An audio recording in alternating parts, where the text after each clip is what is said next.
বন্যা বিধ্বস্ত পরিস্থিতিতে ঘোর বিপদে উত্তরবঙ্গ, বেড়েই চলেছে মৃতের সংখ্যা। বৃষ্টির তাণ্ডবে পাহাড় কাঁপছে। এরকম পরিস্থিতিতে এবার উত্তরবঙ্গের পাশে দাঁড়ালেন টলিউডের দুই তারকা প্রসেনজিৎ চট্টোপাধ্যায় ও দেব।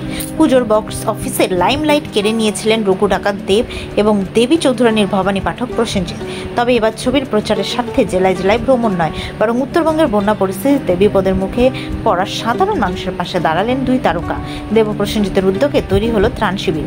চাল, ডাল, নুল, আলু, সবজি পৌঁছে গেল উত্তরের মানুষের হাতে। বুধবার মুখ্যমন্ত্রীর ত্রাণ তহবিলে ফান্ড সংগ্রহ করে তুলে দেবেন টলিউডের বেশ কিছু শিল্পী ও পরিচালক প্রযোজকেরা প্রসেনজিৎ এবং দেবের নেতৃত্বে। বিপর্যস্ত উত্তরবঙ্গের পাশে একজোট টলিপাড়া।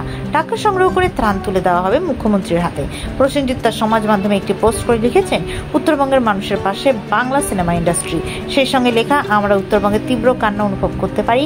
এই সময় আমরা হাতে হাত ধরে আপনাদের যুদ্ধের অংশীদার হওয়ার তাগিদ অনুভব করেছি, কারণ উত্তরবঙ্গের মানুষদের ছাড়া আমাদের সিনেমা, আমাদের অস্তিত্ব অসম্পূর্ণ। মঙ্গলবার দেব তার সমাজ মাধ্যমে একটি ভিডিও পোস্ট করেন। সেখানে দেখা যাচ্ছে উত্তরবঙ্গের জন্য ত্রাণ সংগ্রহ করেছে দেবের সহযোগী দল। সেই সঙ্গে দেবের পোস্টারে লেখা, উত্তরের বন্যায় দেব। Bureau report, Durnibar Bangla.